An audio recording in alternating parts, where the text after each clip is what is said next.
What it do, YouTube? It's your boy Lo back with another video. And what's good, Hall of Fame family, bro? Yeah.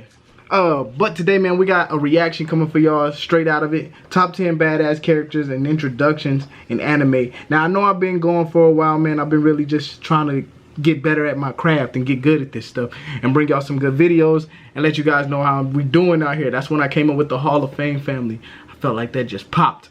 But, man, thank you guys for checking out this video. If you are new to the channel or you barely see me on your screen, make sure you hit that subscribe and turn your notifications on. And go ahead and like this video. Leave me a comment below. Be like, yo, Lo, keep it up, bro. I'm fucking with you. But there is a giveaway, if y'all did not know, and we reached the goal of 100. So later tonight, I'm doing another reaction to J. Cole's album. I mean, his single coming out. So y'all know, yeah, we in there. And I'm probably going to be the first one up with it. Just being honest with you. So if you want to see that, go ahead and, you know, subscribe up. But, man, let's go ahead and get into this video. I ain't even going to hold y'all no longer. And, you know, let's see where it go. Dang, who this dude? He pulled up on bumpers like he know exactly what's going on. For those of you who love Japanese history, the name Hideyoshi should ring lots of bells.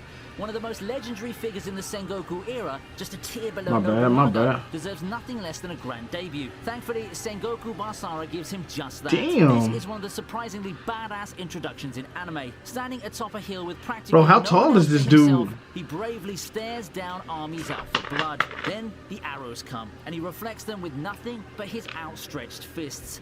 Yep, that just happens, and it's a surreal sight to see. What an introduction. Hideyoshi is the only person who doesn't use a single weapon. All he needs are his fists and strength, and in the war-torn era of armies and military, you don't get any more badass than that. Bro, at least 6'7".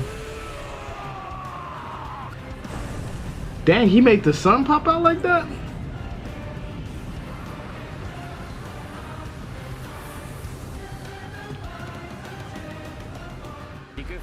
Gojo, boy. We've known Gojo for a lot of badass things. Come on, just look at the top Jujutsu Kaisen moments. Bro, that land, and you can immediately... bro, when he landed on his back and sit there, and he sit there just like, yeah, you wasn't gonna get me, bro. You couldn't get me. I'm the king of this.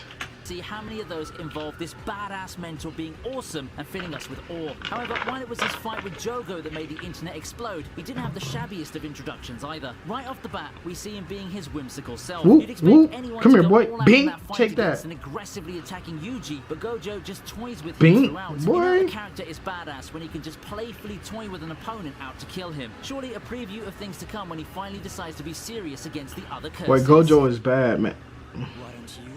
Man, y'all already know we always get some type of ads in this stuff. Bro, I'm gonna check that. We're gonna watch that too. Future Trunks takes the next slot on the list. Ooh. I don't know why I didn't think of my boy Trunks. When he hit him with that slice, he sliced them boys like Wonder Bread. From the future coming back to change the past storyline's been done a lot in anime already. However, among such instances, few characters could come back and make an impact. Low-key, I always wondered, man, why didn't Goten ever get his own arc like this, bro? Like, we should have got an arc with Goten coming back to save some stuff. I would have freaking loved that. I feel like they didn't do enough with Goten. Like, Goten is kind of garbage, bro. Like, I feel bad saying that. And Gohan too, I feel like they just knock my boys off like they're not even cold. Future Trunks arrives to warn the good guys about the looming bad future featuring the androids, and he comes face to face with Frieza and King Cold. Remember Frieza? Remember how much trouble he gave the good guys? This must mean there's an epic battle ahead. Well, that's back when we thought Frieza was the hardest nigga in when it came down to being a villain. This moment is a good example, as Future Trunks handily dispatches both Frieza and King Cold. This does get the Z fighters attention, on his ass. We can finally move on to the meat of the arc. A great way to build Future Trunks up as a fighter, but it's also amusing how quickly Frieza got turned into fodder in this story.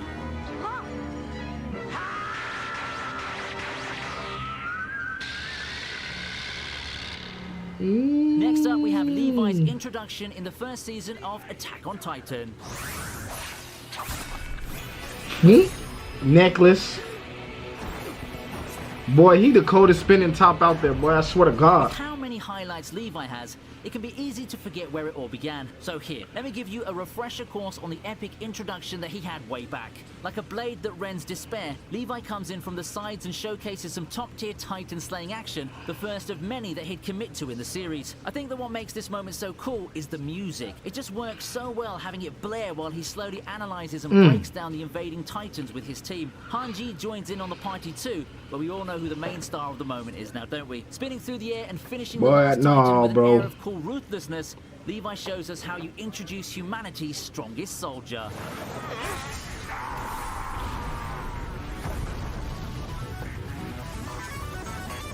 Boy, like, man, my hand's bloody again. I'm gonna have to. This is bullshit.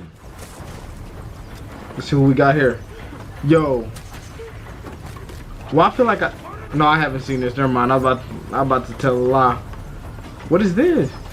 If you know what it, I know what I was getting vibes of. Afro Samurai, bro. Sword of the Stranger wastes little time in introducing its primary antagonist, the invincible wall, and the all-powerful storm that our protagonist must overcome. In the movie's early I want your face. We see Luo Lang take on an entire squad of bandits in one of the best character-establishing moments in action movies. It's not a battle. He landed on them boys. Luo Lang, the Ming's master swordsman, makes easy work of the bandits. The numbers game never really mattered, and it's all quality over quantity in this massacre. Just seeing this moment live made me curious in anticipation of what's to come with this master swordsman. How would our heroes overcome him? Or would they even be able to? Those are some questions that a badass character introduction makes you ask. And I'd say that Luo Lang's introduction in the movie did an awesome job of building hype for the character. Got it. Alright.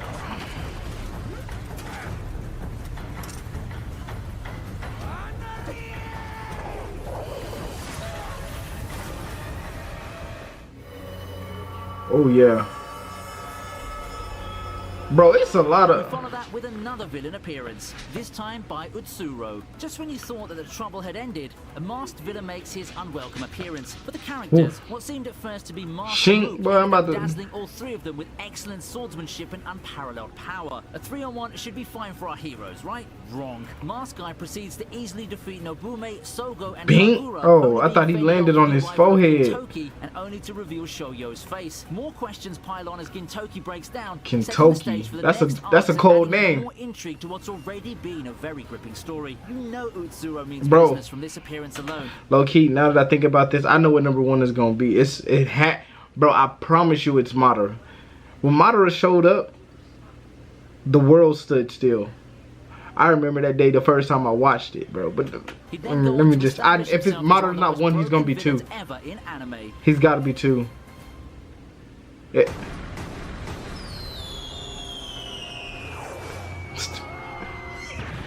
Bro, I swear to God, I just hate myself because I never watched One Piece, man. If y'all ain't watched One Piece or y'all ain't finished One Piece, you know how I feel, man. And if you have, man, go ahead and leave me a comment below. Like, bro, I finished that joint already. I done seen it, bro. It's, you know, let me know, because I feel like I be missing out on it and shit, bro. Kizaru from One Piece.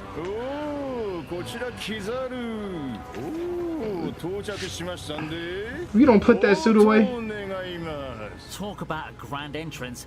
It's not just anyone who can come in and drive somebody. Did he just kick the hell out of a nigga like that? Coming from the sky, the admiral makes his presence felt almost immediately. With a visual like that of him standing triumphantly in front of the smoke and flames, you know this guy means business. It's just something to see him look so unfazed and no-sell all the feeble attempts at his life. The way he so nonchalantly acts towards the destruction that he's capable of sort of reminds me of Gojo too. And like Gojo, he's a lot more relaxed than his outlook seems to imply. Some people argue that Kizaru is one of the most important and noteworthy admirals. While most of it came from his role in the story, I do think that without his impactful and badass debut, he wouldn't have hit the ground running as fast as he did. He got that Shawn Michael leg. Oh, that's a... Hey, look. I should do a list of that, bro.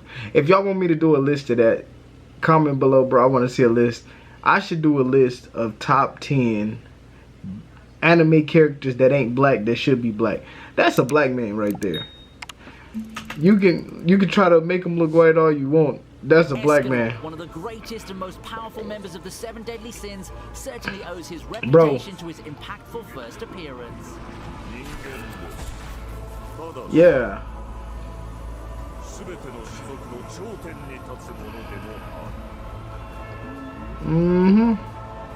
Escanor different. If I were to show a non-fan a picture of the 7 deadly sins and make them guess the most overpowered one among the bunch, I think that not a lot would pick the big, goofy-looking guy with a mustache. However, Escanor proves that appearance isn't everything, and that far more important than appearance is a strong first impression. Even the initial impression for Escanor seemed like a flop at first, with him being knocked out quite easily at the hands of Galland. However, morning comes, and Escanor shows off his true form in one of the most badass turnarounds you'll see in anime. He then proceeds to do Escanor things and straight up destroy. Low key, let me be honest with y'all. Escanor is raw. Escanor is top 3 characters of all time.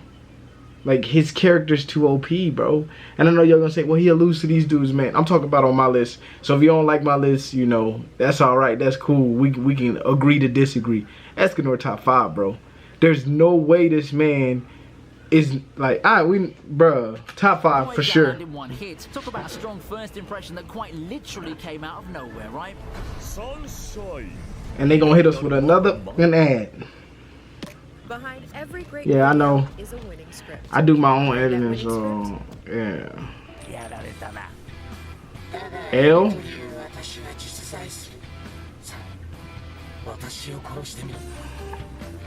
I would have never thought Death Note would have made this list, low key. How bad a character's introduction is shouldn't just be determined based on the physical destruction or the special effects that come along with it. It should be memorable and it should be impactful. So despite not having him flex superpowers or come heralded by lightning and earthquakes or anything of the like, L's introduction makes such a large impact due to his showcase of deduction skills. He first appeared in the series after baiting Light to kill a wanted criminal in live television. His daring and quick resolve showed that he'd indeed pinpointed Light's location and had an idea of how the murders were being carried out. He quickly proves that he's highly intelligent and that he'd catch up to Light Yagami. To face off against a genius like Light Yagami, someone truly remarkable had to enter the stage. And what better hope to face off the inscrutable intellectual power and morals of Light than the nondescript self-absorbed L.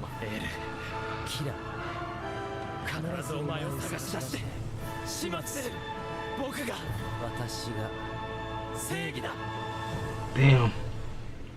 Yeah. What I tell you? Hey, what I tell you? My boy said no, bro. When I pull up, I pull up. Yeah. Let me get a little stride in. Start walking a little faster. Start running. I'm on your ass right now, boy. Madara has been so tied with Naruto's lore ever since the story started to take a more serious turn. A legendary figure known to be responsible for so many of the things that shape. Boom, I'm in here. What's up? Bing, bing, bing, bing, bing, bing, bing, bing. Hold this. That power was about to be unleashed. Such was the hype surrounding Madara, a character who deserved to be the ultimate test, the ultimate villain in a story like Naruto. All right, let's clarify that, bro. I heard what he said, and I don't like it. Madara's not a villain. He ain't a villain. He do some dark stuff, but he not a villain. Think about it, bro. He just don't want nobody to know pain. He don't want nobody to know suffer. He don't want nobody to know the loss that he know. He ain't a villain, bro. He just a dude that's misunderstood. That's who Madara is.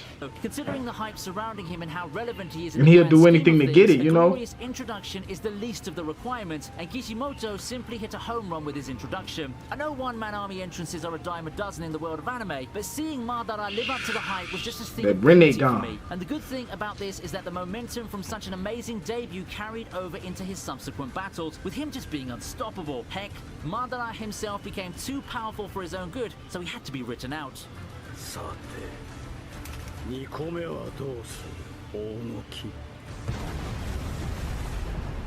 what do you think? Any of those? Yo, but man, that was a good list. I'm glad my boy Madara made top 1. Madara is hands down the best villain / superhero. If you give me like my top people who I feel like are on the same level as Madara, it would be like Madara, Escanor,